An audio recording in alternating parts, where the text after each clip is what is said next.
And hello and welcome everyone. I'm Shannon, Novak, and I am an artist and curator and activist based in Aotearoa, New Zealand, working with, I'll say, Rainbow in place of LGBTQI plus or any other iteration.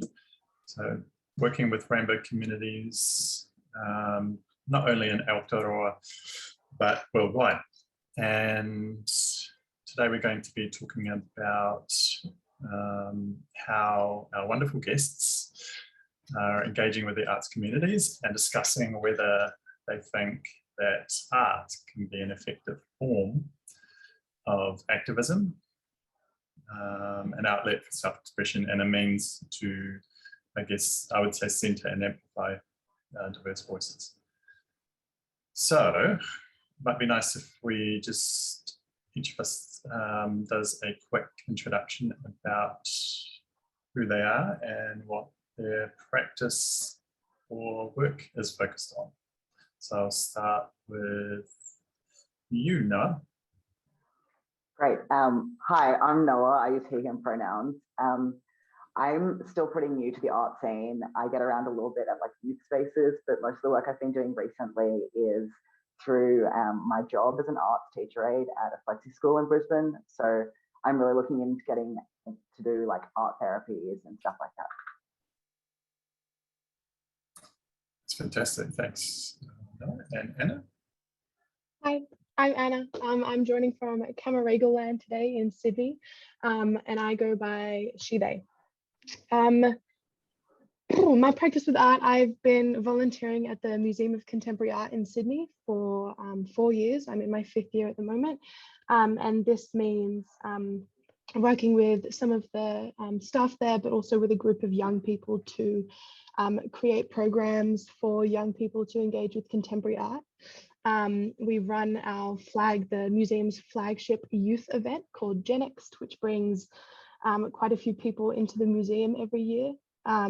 And so that's my first hands-on experience of being in the arts and engaging with arts communities, and especially young people. But my practice is not so much as protest, but I think more as therapy. I do a lot of film photography and Super 8 film, and at the moment I'm doing some graphic design as well.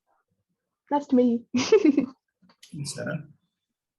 And finally, Joshua. Yeah, hello. I'm zooming in from Gadigal land on Eora Nation today.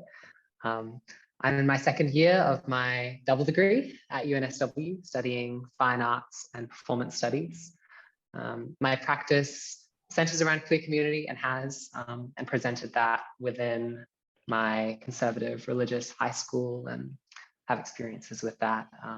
But upon graduation, I co-founded the Sydney Youth Pride Network with my friend Maya Meldrum, and we've been doing community engagement events ever since, connecting with young people, centering their stories and uplifting them, hopefully. And yeah, so that's where I'm at.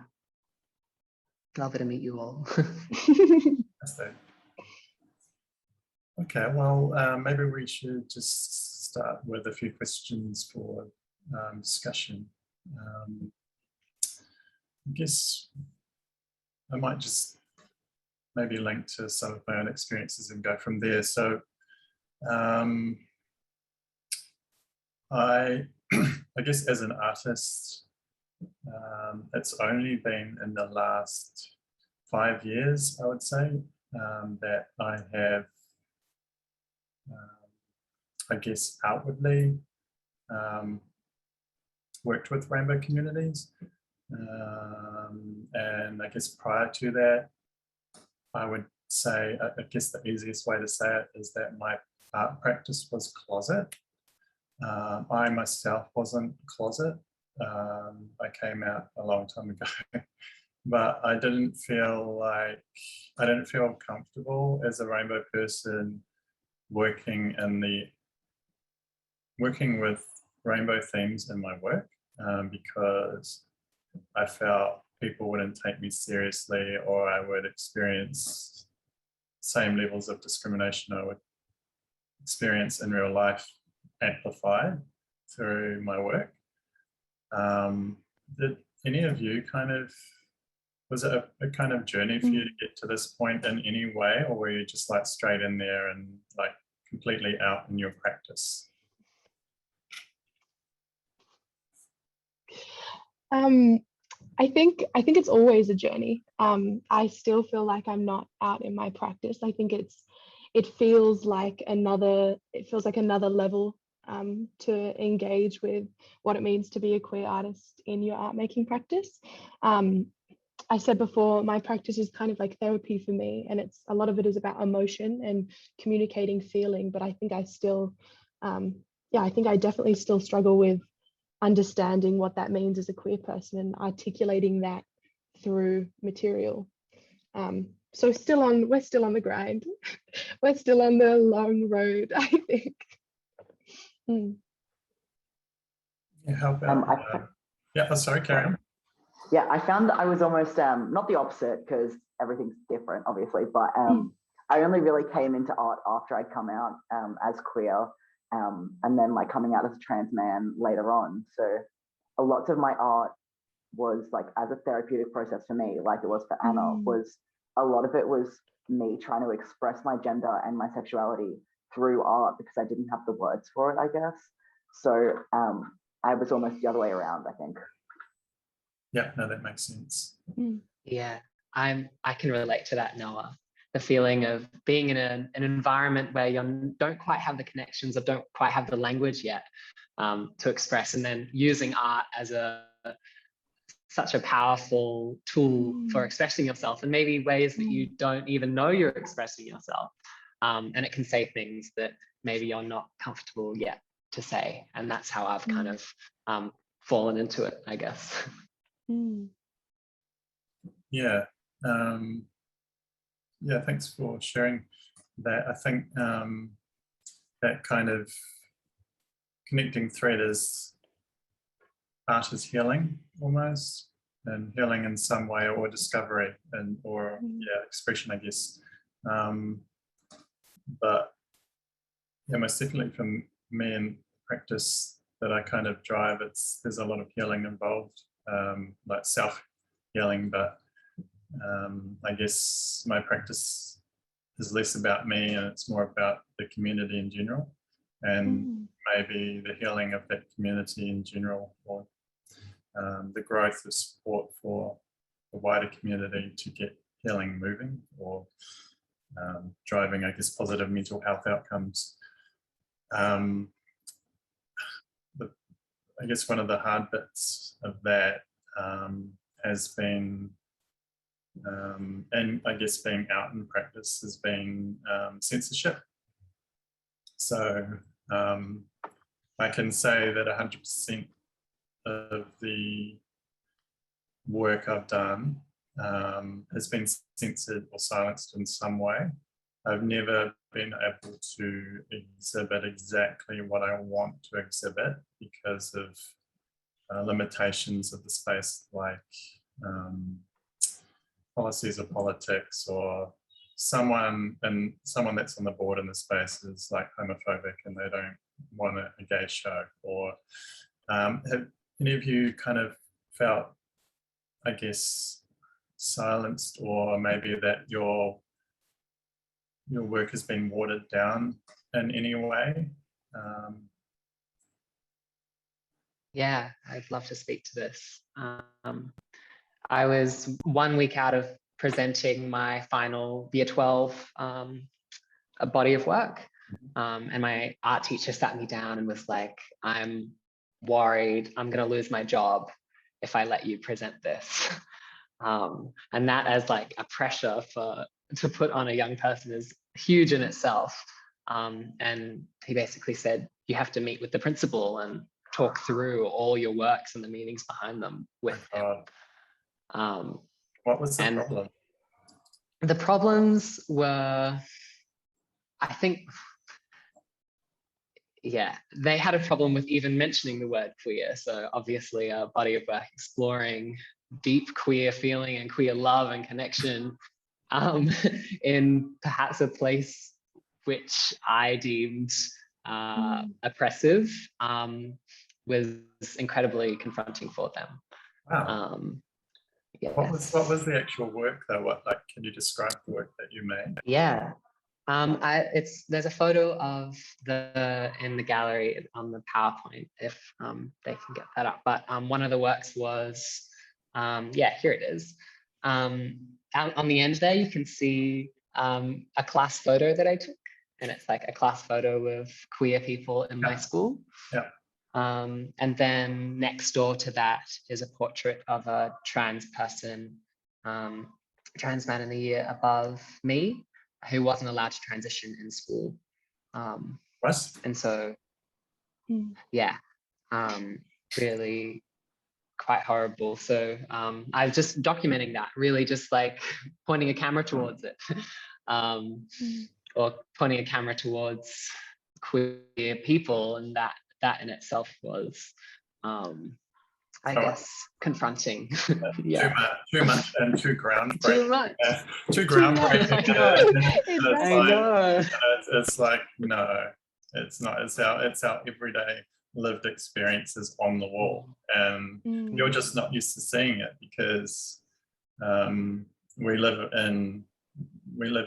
covered in heteronormativity every day.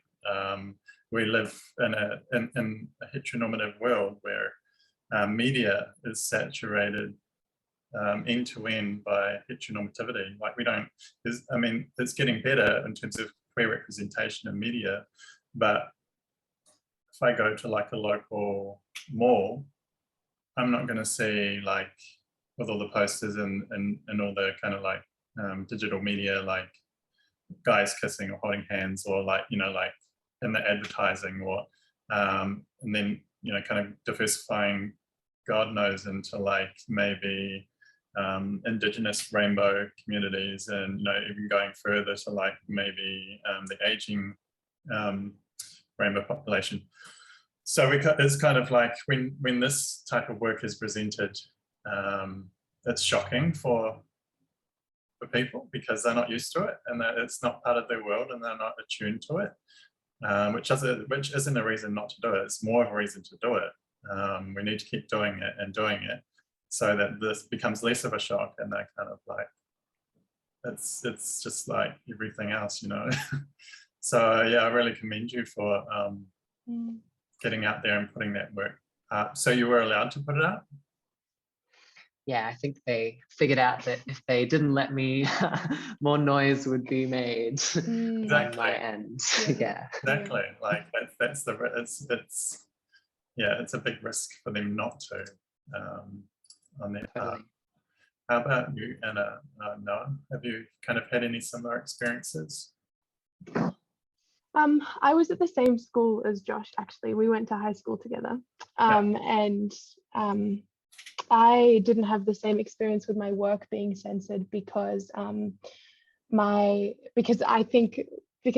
time my work wasn't about my queerness. It was a lot of my work was abstract and about painting, and so it's easy for them to ignore your presence when you're not directly talking about the issue that they don't like to face. But we had a lot of problems with them outside of our art practice, I think.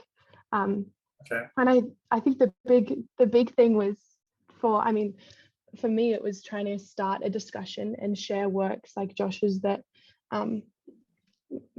exactly what you were saying, stop the culture of silence around queerness, because I think that's the biggest problem, is that silence perpetuates shame, and then it just puts you in this cycle. And I found this as an artist as well, it puts you in a cycle where you don't want to talk about it, or but I want to, or but I shouldn't, or and all of the above. And it's just no, I haven't had any direct experience with that censorship, but I feel the turmoil of the pressure, I think, to want to engage but feel like maybe you shouldn't.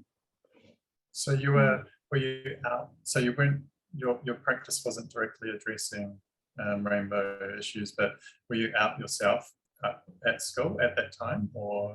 Well, that's a good question. That's a good question. Yeah, I mean, I had to be kind of with the school in some of the discussions we were having to kind of communicate with them some of the ideas that we wanted to share about what it was like being a queer person in school.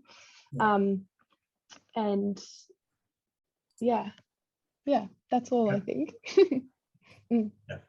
Because it's more than just the art and the art practice. It's the whole environment around you, right? Like, it doesn't matter if your art isn't overtly rainbow or queer. If you're making it in a homophobic environment or similar, you know, like, that has a direct impact on the work you make, irrespective. So it's like, yeah, I've had situations where, like, an entire show of mine was pulled last minute, and they're like, oh, we'll just do a little mini retrospective, and they just like scrambled for works from mine that weren't queer specific, and just like a little and I'm like, I'm too young to have a retrospective. And why can't we do the queer show? And it is really just, it's usually one person that kind of is like not happy about it for whatever reason, and they kind of take ownership of the wider community, which they shouldn't, and go, oh, it will be too much for them. And it's like, no, it's too much for you. But yeah. What about you, Noah? I actually didn't have much of a visual art life.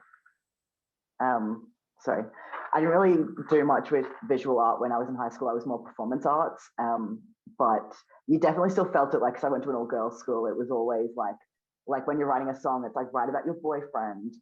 That very heteronormative kind of Christian school thing that everyone's kind of been talking about. But as a very loud and defiant young person, I was always the one to kind of like, I refused to change pronouns. I would always kind of like do like the most queer thing so that others like could kind of do like less queer things without being like hated on, I guess. I don't know, kind of like trying to pave the way almost, I don't know. I think every one of us is trying to pave the way in some way, and make it better for others. And yeah, I guess then, and this is to all of you, how do you see the role of art, I guess, in terms of potentially making a better world for the queer community?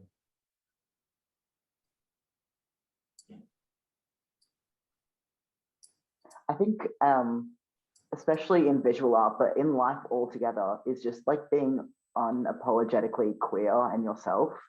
I think a lot of activism and advocacy can come from just being yourself in a space. Like, I know so many like queer adults who I look up to incredibly just because of who they are, not because they're doing anything totally incredible, just because they're a queer adult living their life and actually like doing adult things. Because I guess growing up, I never really got any of those narratives. It was always like the girl marries husband, like has kids kind of thing. It was never like, this person's trans, this person has two moms. It was always very heteronormative again. And I think it's so important as young people to be able to see that, or to engage with older queer people, to know that it's something that exists and it's okay. Volunteering at the MCA, that's one of the things that I've enjoyed the most, other than working with young people, really, is been engaging with artists, but also staff at the museum who can talk to you about art and can show you that, hey, you can work in the arts and you'll be fine. But also just to engage with older queer people who want to have a conversation with you. And I think that's been the biggest thing, is that adults want to start the conversation. And I think that's, I mean, it's scary in a lot of ways, but it's also really exciting. Yeah. You spoke before a little bit about paving the way, Noah. And I think you can see it so clearly in schools, because there is like the year differences. Being a year 7 and seeing a year 11 or 12 kind of who's grown a little bit more into their queerness, and seeing them just exist in the world, I think I forget sometimes how open that feeling is, or how seeing that freedom in a little peephole, how much of an impact that makes. Totally. I think one of my like core memories from high school, I think I would have been like grade 8, and there was one of the grade 12 girls who I knew came out as lesbian, and that was my first kind of thing of like, oh my God, that exists. Like, that's an option. I don't have to like get a boyfriend. Awesome. Like, sign me up. Yeah, I mean, my high school was like horrendous. It was like in the 90s, so like that's a long time ago. and like, yeah, kind of more rural, or regional, I guess. And like, it just was not even a thing. And it just wasn't even in media, I guess, really. It was like, if you gave anything away, you would be beaten up, or there was just no way that you could be outwardly engaged in any way. And I think maybe that's part of why it took me so long to maybe come out in my practice, is that fear around all the crap and rejection and hate, which I guess leads me on to another point, which is with my work, I focus on a lot of contentious issues around sexual orientation, gender identity, gender expression, sex characteristics, romantic orientation. I had a billboard. So my hometown in New Zealand is population probably about 60,000, very rural, Christian, and predominantly white, cis, male, female. Rainbow community is still very silent and closeted, no support communities. And I decided to do this is like last year. I decided to put a billboard up in the middle of the CBD in there. That was like, all it had on it was, welcome to Taranaki, which is the place, the Rainbow region. And then around that, I had an illustrator friend who's amazing. He did like all these different like configurations of couples and families, and like, so there was a queer family, and there was like a single parent with a trans kid, and there was a throuple. There was, yeah, like, and you can imagine in that setting how that went down. Like, I was coming in there and going, this is the rainbow, and like reframing the horrendous place it is in terms of acceptance as something that's like super accepting and amazing, and just trying to turn the tables. And you know, naturally I got a lot of hate and a lot of kind of hate mail and direct messages and like, we're going to kill you, and I mean, all sorts of crap. But I didn't go into it not expecting that. I'm just wondering if any of you have ever kind of experienced negativity in any way, shape or form as a result of the work you do? Like that, like public kind of. I think, yeah, less public in my sense. I think the atmosphere with my teachers particularly was very different after putting the show up, and that really hurt, because it's like teachers that you've grown up with and been taught by for ages, and then there just was something between you. So yeah, and I was lucky that I did have a certain level of safety in presenting my work, and not getting such extreme negativity in response to it. But I think the silence was, I felt that's it. sad, right? Yeah. Yeah, Yeah. It says a lot. The silence says everything. totally. Yeah. And do you how do you feel about like shifting your work out into the public realm then, and how public might react? I kind of feel a little bit better about that in a way, like not being in that insular environment. I think in developing my practice, it comes a question of how does my practice now exist in the world rather than in this enclosed space. I think the function changes so much, and I'm still discovering that as I move along in my early years. Yeah. It's so exciting to see how a practice changes when it's moved out of the rigidity of a system or of an institution. I think, I mean, something I felt since leaving school, which has been the most exciting part, is realizing that a practice or your practice can exist outside of institutions if you'd like it to, without dismissing how tough it can be to still, exhibit within them. But yeah, I think that's the freedom of it, is that the best part of art is that you can, even if it's just for yourself, you do it anyway, and that expression is outside of something that tells you that you shouldn't do it, which is, I mean, I guess that's why it's therapy, which we were talking about before. Yeah.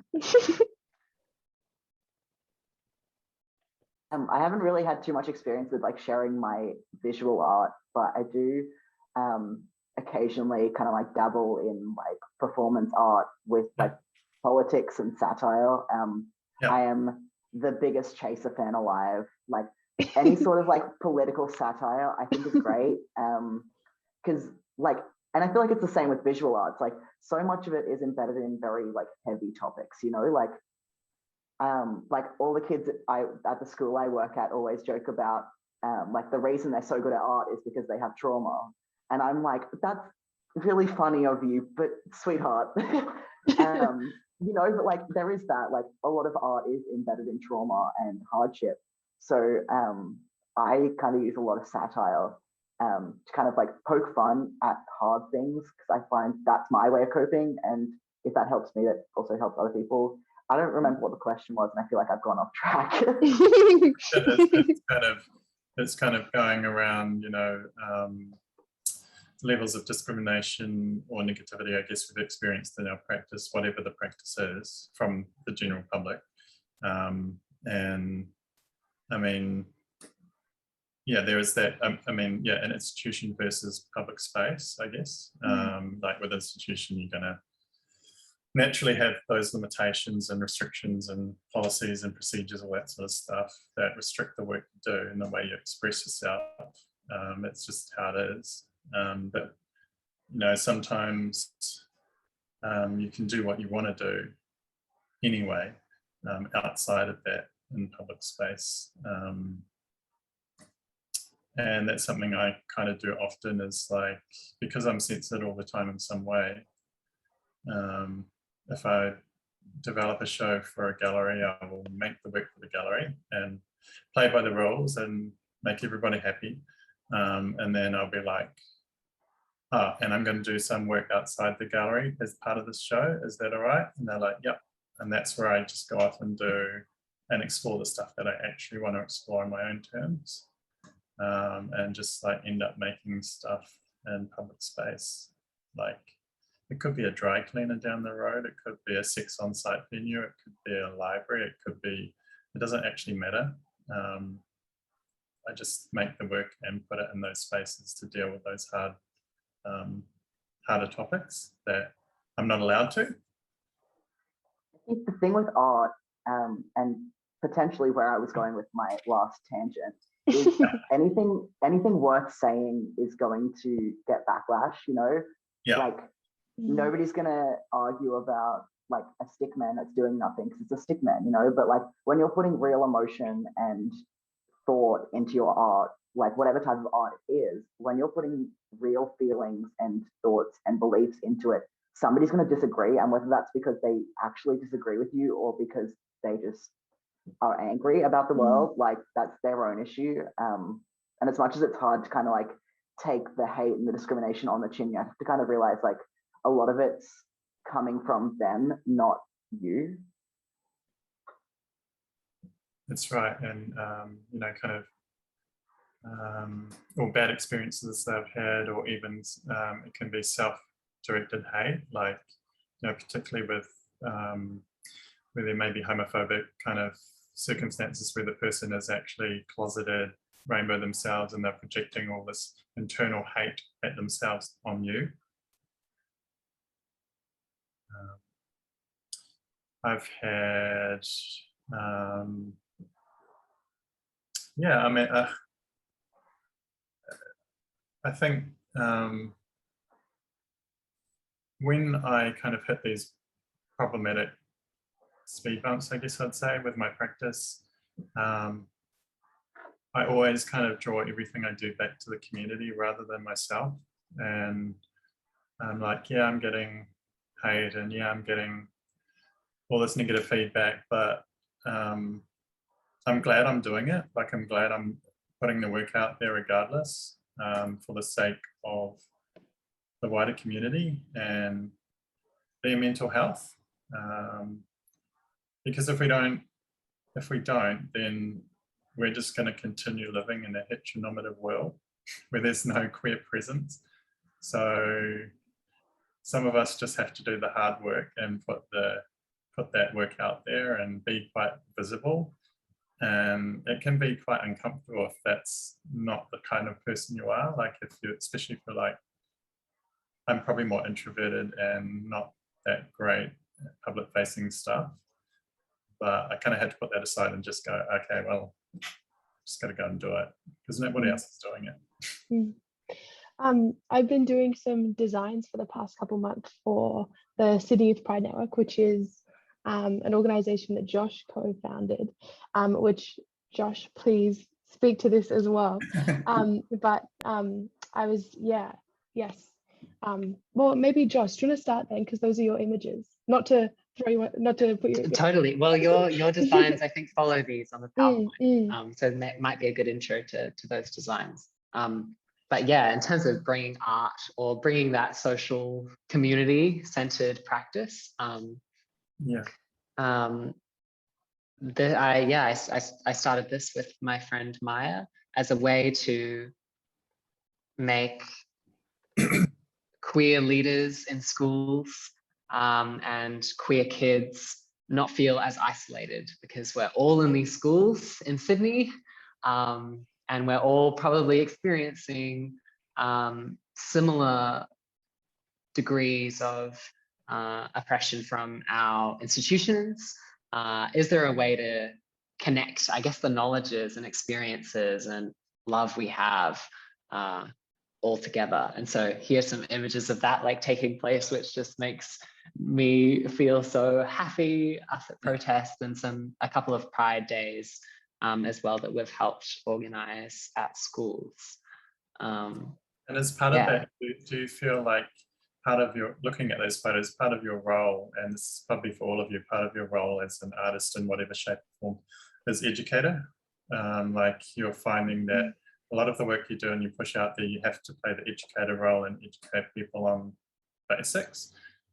Because, you know, I've had people come up to my work and I've had, you know, audience going, what is LGBTQI mean? You know, and like at that level where there's actually people in our, we get so caught in our bubble that we don't understand that we're dealing with an audience that some don't even know who we are. They don't even know what they don't know what queer means. They don't know what these flags are. They're like, oh, I kind of know the rainbow one, but what are all those other ones? So, you know, have you kind of had to play or felt like you've had to play that role of educator?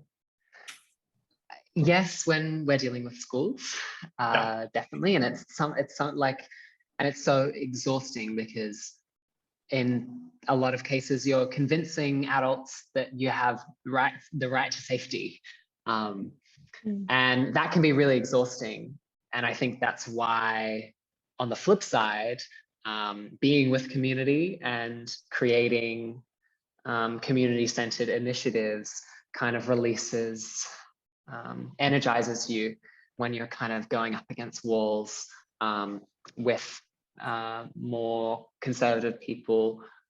But I also find, on the other hand, when I'm in community, I'm learning all the time. Like, even maybe I might take this educator role. Sometimes I am constantly in a place where I know I don't know everything and I don't hold everybody's perspectives, and I never want to be a spokesperson for other people and their experiences, because they're gonna understand and know things that I don't know. And that's why maybe having a platform where they can also speak in is so important as well. Oh, I like that. Yeah, so I put thank you. I added these in because these are some of the designs I've been doing for the Youth Pride Network. The next slide's the next slide. Yeah, this is one of the logos I designed, which is just so fun and teenagery and playful. What is teenagery? I don't know. That's a good question. What's teenagery? What does that mean? I know. Well, that's one of the things I've been thinking about doing these designs, is what does it mean to communicate the queer community we're engaging with in design. So what does it look like to replicate the feeling of that environment through visuals and through these designs that we're putting out on Instagram and stuff like that. And I think one of the biggest things has been engaging with or making designs that are fun and playful, but communicate who we are and the community engagement activities that we've been doing, but also like educational resources. And Josh, you can speak to this, but making films for the Sydney Youth Pride Network where young people are coming together to share their perspective and being able to look at what it means in a practice to communicate an organization's queer philosophy through design and color, which is, we've just had so much fun. It's amazing. And it's actually coming from, believe it or not, it's kind of coming from a place of privilege too, in terms of, because the work I do, I run a global nonprofit that's rainbow-led, and it's all kind of geared towards safe physical and digital space for the community. And just as an example, like I'm working with countries like, say, Russia, of all places, Egypt, China, Hungary, where, in some of these places, it's illegal to show a rainbow flag, and it's actually illegal. It's considered propaganda if you even show a deconstructed rainbow like you've got there on the screen at the moment. It's still rainbow-esque or rainbow-ish, and that you just simply can't do that. So it's kind of like, so I'm working with like rainbow organizations in these spaces that have got really creative with their branding to get around these kind of things, and they actually can't be visual like this, and they can't have fun. So it's kind of like, I'm really interested in like the politics around that and knowing our privilege, I guess, too, wherever we are and what we're doing. And I think within this organization, it's, thank you for sharing that. It's so important to know about those experiences, because I think it's easy when you're in a community of young queer people who just want to know each other and who just want to learn and who just want to engage with other queer people, to think that like everyone's like that. Sometimes I leave and I'm like, oh gosh, isn't it great that the world's so blah blah blah.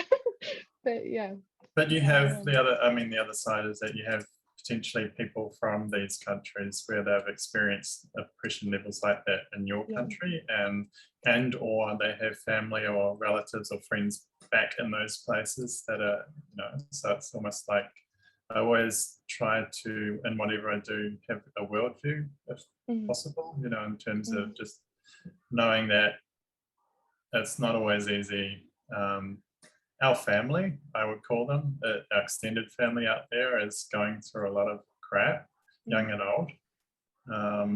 And that has a residual impact on the way I feel, like every day, you know, like I'm like, yeah. And it's also all the stuff that's happening, and I'm definitely positive, but I'm also like, you know, kind of aware that our family's suffering in other places, and it just kind of makes you a little sad sometimes, I guess. I think the global view is incredibly important, but there's also like a need to remember, like, Australia and like even New Zealand aren't the pinnacle of queer like rights, I guess. Exactly. So like even like, yeah, like your story, Shannon, of your hometown. I'm from a very similar town in Western Queensland, and there are so many people out there who like my parents, like for example, like I came out as trans to a doctor out there, and I had to explain to her what trans was. So there are still a lot of places in Australia and New Zealand and these developed countries that have little to no idea of what queerness even is. And so like, yes, like all of us are incredibly privileged having those like safe communities and being in like big cities where we're able to authentically be ourselves and have these awesome groups like the Sydney Youth Pride Network where you're able to like be yourself and be seen and heard. But like, you know, even if you went like a couple hours out of Brisbane, you're in the middle of nowhere, people don't know anymore, you know? So it is very much just the communities that you find yourself a part of and the safe people that you surround yourself with, you know? And even within safe communities, it can be a family unit, you know, in a wider community that is accepting. So it's like, it can get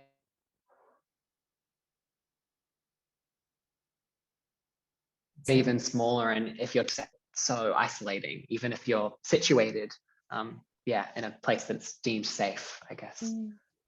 Perfect. Yeah, I mean, just before I answer that question on the right, I just want to say, yeah, like I've had, I remember at one of my shows in a conservative spot, someone from the audience came up to me after opening and said, their line was, aren't we past all this? You know, like as though like in New Zealand we're like leading the way, and like they're like, you guys have all the rights that we do now. So what do we really need to be talking about this stuff? And you know, so it was an education piece from me going, well, actually, yes, we do, and no, we don't have all the rights. We've got massive gaps in gender identity and expression and policy. I guess the other aspect is that it's only been like, say, in the last 30 years or something that, you know, we're legal. We are legal. And, you know, even more recent that we've been able to marry. All these rights don't necessarily equate to acceptance, and acceptance is the thing that's going to take generations, I think. So yes, we have all these rights, but does that mean wider society accepts us here? No. You know, that's something that's going to take time.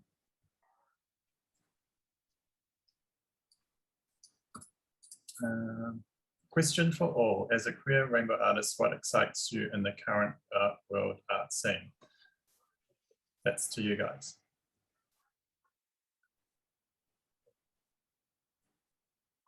What most excites you in the current art world scene? I think the opening and the want to amplify diverse voices. I think that there's a desire from artists and from I mean, definitely for young people, for young queer people,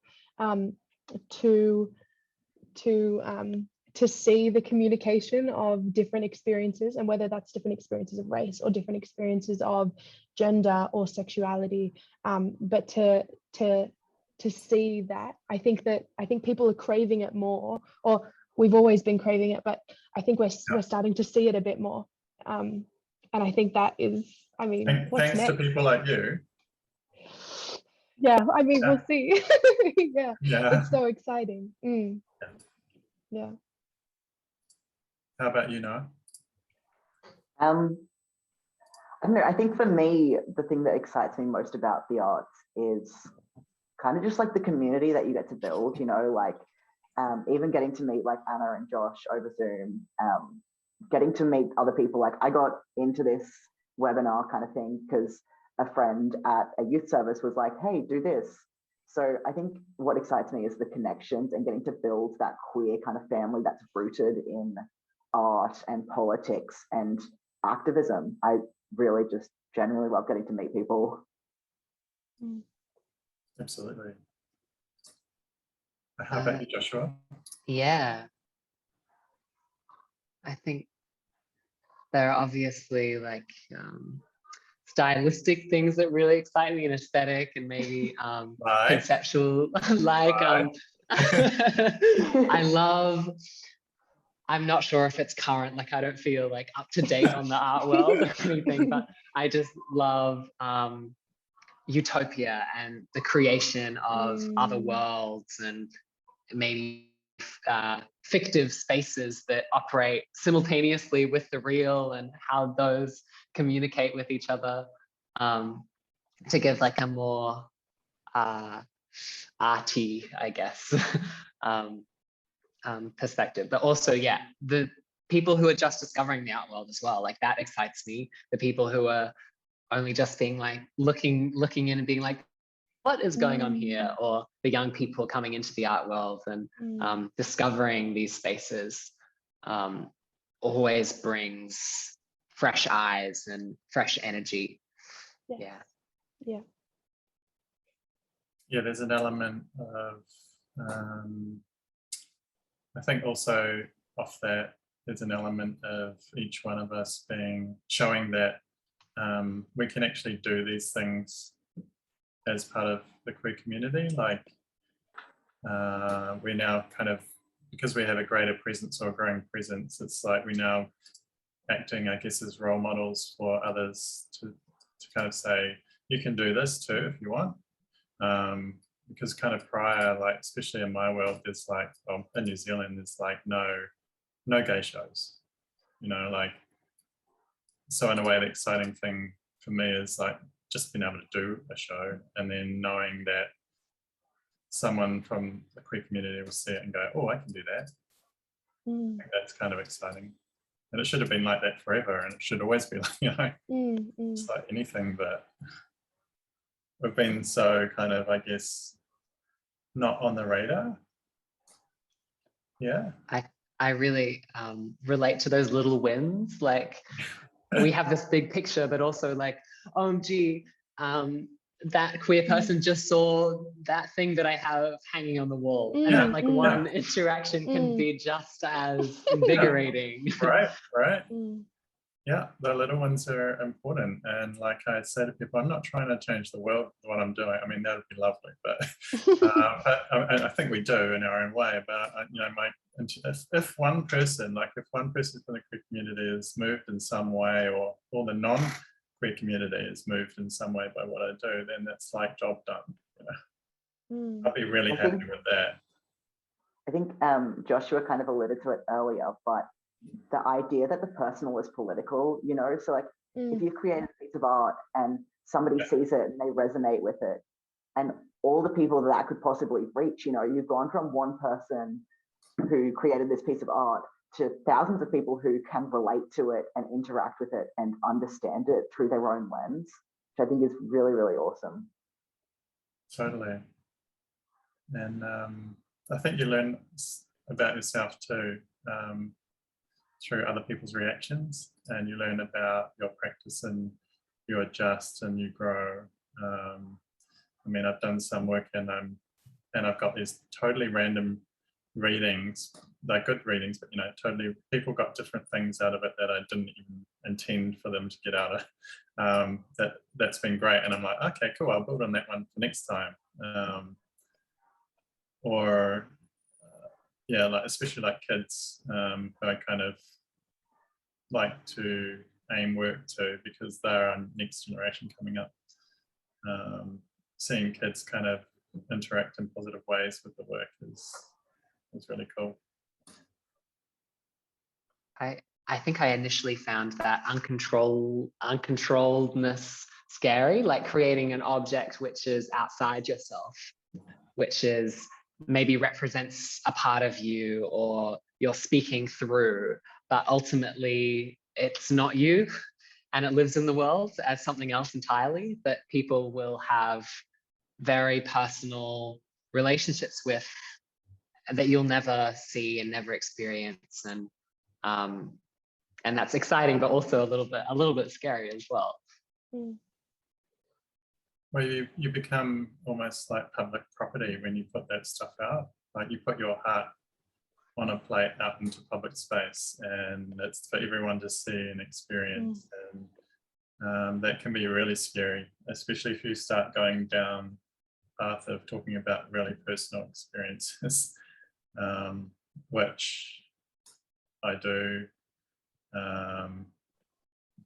Because it just ties back to that idea of healing and self-healing and that vulnerability. I think going back to this question, I think that's what I'm most excited about to see is more vulnerability, because it's so brave and courageous. And I think whenever I see an exhibition that I admire, I think it's because I admire the vulnerability in it, or the vulnerability of telling a story. Yeah, and to be able to feel inspired by that, and to be able to feel inspired to be brave talking about your queerness when you might not be, or feeling like maybe I'm not ready for that, but I will be soon because I know that I can if I want to. All of those things. And I think like vulnerability with the backing of our institutions. Like I think vulnerability without that protection is perhaps a dangerous thing as well. And institutions might want that vulnerability, or might want those diverse voices, like people are craving these diverse voices, but without the support or without the backing, like then it needs to be both, it can't be one. Yeah. And I think that's why, I mean, it goes back to art being a therapy and as being a healing tool. It's because it's in response to all of that that trauma, but the vulnerability, you have to heal from it in some way. And I think art's the best way to reflect and then make, and then continue that cycle to make change, which is, yeah, so exciting. Absolutely. We have 5 minutes left. So any last words from anyone, I guess? I don't know. I feel very grateful today. Thank you, everyone who joined us. It's just been amazing. So glad to be able to speak to, and our fellow panelists, and Shannon, what a joy. Thank you. Yeah, it's been great getting to be a part of this. I don't consider myself qualified at all to be a part of this group because everybody else is so incredible. But I would quickly like to plug youth service in Brisbane, Visible Ink. It's a creative hub. So if you're in Meanjin, Brisbane area, check it out. 12 to 25-year-olds, drop in, check it out. Awesome. Beautiful. Yep. Yeah, I mean, like final words. I wish I could speak to you all forever and ever and ever. I can go if you on. Want to, yeah, if you want to have us back, I mean, but yes, I will link the Sydney Youth Pride Network as well. If you're in Sydney and you're watching this and want to reach out, but there are such great services in Queensland. If this has raised anything for you, or you're feeling inspired to connect to community, don't hesitate to reach out, because we're here and we're waiting to meet you. That's a really good point. You know, just like, and I would say that to everyone here too, like, especially listening. You know, if something has come up during this conversation, you want to talk, or you want to talk about anything I've said in particular, just feel free to email me direct, and I'm happy to have those discussions and talk about stuff. and or help direct you to spots or places or people that might be able to support you if I can't.